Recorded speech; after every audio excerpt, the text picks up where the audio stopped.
ತಾಲೂಕಿನ ಮಂಗಳಾಪುರ ಗ್ರಾಮದಲ್ಲಿ ಶ್ರೀ ಕ್ಷೇತ್ರ ಧರ್ಮಸ್ಥಳ ಗ್ರಾಮಾಭಿವೃದ್ಧಿ ಯೋಜನೆಯ ವತಿಯಿಂದ ಪೂಜ್ಯ ಡಾಕ್ಟರ್ ಡಿ ವೀರೇಂದ್ರ ಹೆಗ್ಗಡೆಯವರ 77ನೇ ವರ್ಷದ ಹುಟ್ಟುಹಬ್ಬದ ಪ್ರಯುಕ್ತ ಹೈನುಗಾರಿಕೆಯ ವಿಶೇಷ ರೈತ ಕ್ಷೇತ್ರ ಪಾಠಶಾಲೆಯನ್ನು ಹಮ್ಮಿಕೊಳ್ಳಲಾಗಿತ್ತು. ಇನ್ನು ತರಬೇತಿಯಲ್ಲಿ ಸಂಪನ್ಮೂಲ ಮಾಹಿತಿದಾರರಾದ ಶಿವಕುಮಾರ್ ಅವರು ಹೈನುಗಾರಿಕೆ ಬಗ್ಗೆ ಮಾತನಾಡುತ್ತಾ, ಹೈನುಗಾರಿಕೆಯಲ್ಲಿ ನಾವು ಯಶಸ್ಸು ಸಾಧಿಸಬೇಕಾದರೆ ಮೊದಲಿಗೆ ರಾಸುಗಳ ಪಾಲನೆಯನ್ನ ಮನೆಯ ಮಗುವಿನಂತೆ ಮಾಡಬೇಕು. ಜಾನುವಾರುಗಳ ಮನಸ್ಥಿತಿಯು ಎಷ್ಟು ಚೆನ್ನಾಗಿರುತ್ತದೆಯೋ ಅಷ್ಟು ಯಥೇಚ್ಛವಾಗಿ ಹಾಲು ಕೊಡುತ್ತವೆ. ಜೊತೆಗೆ ಜಾನುವಾರುಗಳ ಸುತ್ತಲಿನ ವಾತಾವರಣ ಪರಿಶುದ್ಧವಾಗಿ ಇಡಬೇಕು. ಒಂದೆರಡು ಹಸುಗಳನ್ನು ಪಾಲನೆ ಮಾಡಿದ ಮಾತ್ರಕ್ಕೆ ನಮ್ಮ ಜೀವನೋಪಾಯಕ್ಕೆ ಸುಲಭವಾಗುತ್ತದೆಯೇ ಹೊರತು ಹೈನುಗಾರಿಕೆಯಿಂದ ಹೆಚ್ಚಿನ ಲಾಭ ಗಳಿಸಬೇಕೆಂದರೆ ಕನಿಷ್ಠ 5 ರಿಂದ 6 ಹಸುಗಳಿಂದ ಮಾತ್ರ ಸಾಧ್ಯ ಎಂದರು. ಬಳಿಕ ತಿಪಟೂರು ತಾಲೂಕಿನ ಶ್ರೀ ಕ್ಷೇತ್ರ ಧರ್ಮಸ್ಥಳ ಗ್ರಾಮಾಭಿವೃದ್ಧಿ ಯೋಜನೆಯ ಯೋಜನಾಧಿಕಾರಿಗಳಾದ ಉದಯ್ ಮಾತನಾಡಿ, ನೆರೆದ ಎಲ್ಲಾ ಜನರ ಪರವಾಗಿ ಪೂಜ್ಯರಿಗೆ ಹುಟ್ಟುಹಬ್ಬದ ಶುಭಾಶಯಗಳನ್ನು ಕೋರಿ, ಶ್ರೀ ಕ್ಷೇತ್ರ ಧರ್ಮಸ್ಥಳ ಗ್ರಾಮಾಭಿವೃದ್ಧಿ ಯೋಜನೆಯು ಕೃಷಿ ಕ್ಷೇತ್ರದಲ್ಲಿ ರೈತರಿಗೆ ಉಪಯೋಗವಾಗಲೆಂದು ಕೃಷಿ ಯಂತ್ರೋಪಕರಣ, ಕೃಷಿ ಪೂರಕ ಚಟುವಟಿಕೆಗಳಿಗೆ, ಸಿರಿಧಾನ್ಯ ಬೆಳೆಗಾರರಿಗೆ ಹಾಗೂ ಹೈನೋದ್ಯಮಕ್ಕೆ ಪೂರಕವಾದಂತಹ ಪ್ರಗತಿ ನಿಧಿಯನ್ನ ಬ್ಯಾಂಕಿನಿಂದ ಒದಗಿಸಿಕೊಡುವುದರೊಟ್ಟಿಗೆ ಕ್ಷೇತ್ರದ ವತಿಯಿಂದ ಅನುದಾನಗಳನ್ನು ಪೂಜ್ಯರ ಆಶಯದಂತೆ ವಿತರಿಸುತ್ತಿದೆ ಎಂದು ತಿಳಿಸಿ, ತಾಲೂಕಿನ ರೈತರು ಇಂತಹ ಸದುಪಯೋಗಗಳನ್ನು ಹೆಚ್ಚಿಗೆ ಪಡೆದುಕೊಂಡು ತಮ್ಮ ಕೃಷಿಯಲ್ಲಿ ಇನ್ನಷ್ಟು ಪರಿಣಿತರಾಗಬೇಕೆಂದು ಶುಭ ಹಾರೈಸಿದರು. ಇನ್ನು ಡಾಕ್ಟರ್ ಡಿ ವೀರೇಂದ್ರ ಹೆಗ್ಗಡೆಯವರ ಹುಟ್ಟುಹಬ್ಬದ ಪ್ರಯುಕ್ತ ಮಂಗಳಾಪುರ ಗ್ರಾಮದ ಬಸವೇಶ್ವರ ಸ್ವಸಹಾಯ ಸಂಘದವರ ಸಮ್ಮುಖದಲ್ಲಿ ಕೇಕ್ ಅನ್ನು ಕತ್ತರಿಸಿ ಸಂಭ್ರಮಿಸಲಾಯಿತು. ಸ್ವಲ್ಪ ಮಾಹಿತಿ ಕಡಿಮೆ ಹೇಳಿದ್ರು, ಯಾಕಂದ್ರೆ ಪಾಪ ಅವ್ರಿಗೆ ಸ್ಟೇಜಲ್ಲಿ ಮಾತಾಡಿ ಬಗ್ಗೆ ಹೇಳ್ತಾರೆ ಅಲ್ವಾ.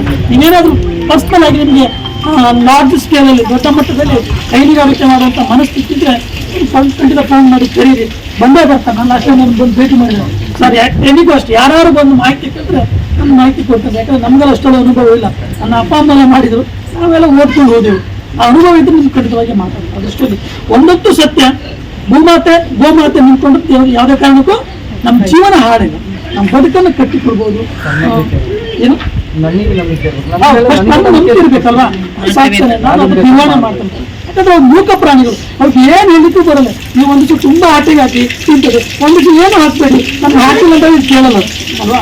ಸಾಕ್ಷಾತ್ ಮುಕ್ಕೋಟಿ ದೇವರುಗಳು ಐಕ್ಯ ಆಗಿರುವಂತ ಗೋಮಾತೆ, ಅದಕ್ಕೆ ನಾವು ದೇವರು ಖಂಡಿತವಾಗಿ ಮಾಡಬಾರ್ದು. ನಂಬಿಕೆ ಅನ್ಕೊಂಡು ಹೋದ್ರೆ ಖಂಡಿತವಾಗಿ ನಮ್ಮ ಕೈ ಹಿಡಿಯುವಂಥ ಕೆಲಸ ಖಂಡಿತವಾಗಿ ಮಾಡ್ತಾರೆ. ಬಹಳ ಖುಷಿ ಆಗುತ್ತೆ. ಸಾರ್ಥವಳ್ಳಿಯಲ್ಲಿ ಒಂದು ಕುಟುಂಬ ನೀವು ಹೇಳ್ದಂಗೆ ಒಂದು ಹಸು ತಂತಾರೆ ನಮ್ಮ ಧರ್ಮಸ್ಥಳ ಸಂಘಕ್ಕೆ ಸೇರಿ 10,000 ರೂಪಾಯಿಂದ ಹಿಡಿದು ಈಗ 3 ಲಕ್ಷ ಲೋನ್ ತಗೊಂಡು 18 ಹಸು ಸಾಕಿದ್ದಾರೆ. ಯಾಕಿರ್ತಾರೆ ಪಾಪ ಗಂಡ ತುಂಬಾ ಕಮ್ಮಿ ಬರ್ತಿತ್ತು. 2 ಮಕ್ಕಳು ನಾನು ಓದಿಸಿ ಸರ್ ಇದೇ ಹಸುಗಳಿದೆ ಅಂದ್ರೆ ಆ ತಾಯಿ ನಂಬ್ಕೊಂಡ್ರೆ ಅದಕ್ಕೆ ಕೈ ಬಿಡಲ್ಲ.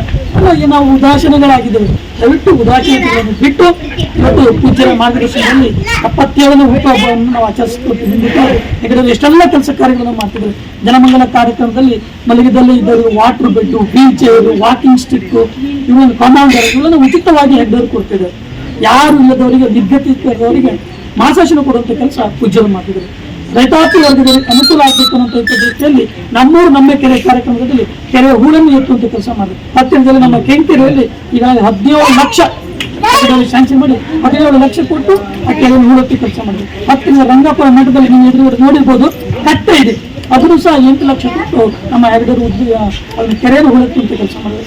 ಒಟ್ಟು ತಾಲೂಕಿನ 10 ಕೆರೆಗಳನ್ನು ಕೆರೆಯ ಹೂಳನ್ನು ಎತ್ತಿ ಅಂತರ್ಜಲವನ್ನು ವೃದ್ಧಿ ಮಾಡುವಂತ ಕೆಲಸ ಮಾಡಿದೆ. ಇದಲ್ಲದೆ ಮಕ್ಕಳಿಗೆ PCH, diploma, ITA, nursing, LLB ಈ ರೀತಿಯ ವೃತ್ತಿಪರ ಕೋರ್ಸ್ಗಳನ್ನು ಮಾಡುವಂಥ ಮಕ್ಕಳಿಗೆ ಪ್ರತಿ ತಿಂಗಳು ಸ್ಕಾಲರ್ಶಿಪ್ ಕೊಡ್ತಿದ್ದಾರೆ.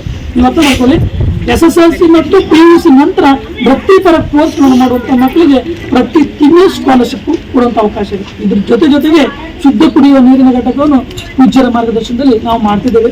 ತಾಲೂಕಿನಲ್ಲಿ 25